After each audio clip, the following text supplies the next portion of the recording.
Kamusta mga boss? Ipakita ko lang sa inyo kung paano ko nilalagyan ng hinges ang pinto ng mga ginagawa kong cabinet. Sinisimulan ko ito sa paglalagay ng hinge boring. Malaking tulong sa akin yung guide na nakikita ninyo sa video.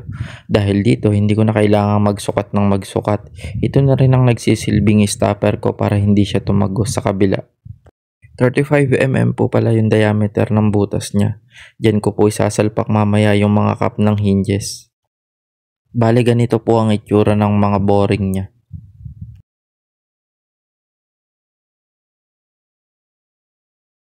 Salamat sa Diyos kasi malinis at pulido naman ang pagkakadali. Dumako naman tayo sa pagkakabit ng ating hinges. Ginagamitan ko siya ng bara para makuha ko muna ang alignment bago ko i-screw.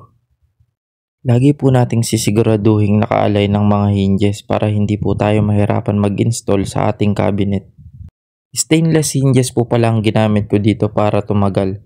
Nasubukan ko na po kasi gumamit ng ordinary, kinalawang agad at nasira. At ito na nga po ang itsura niya kapag nakakabit na ang mga hinges.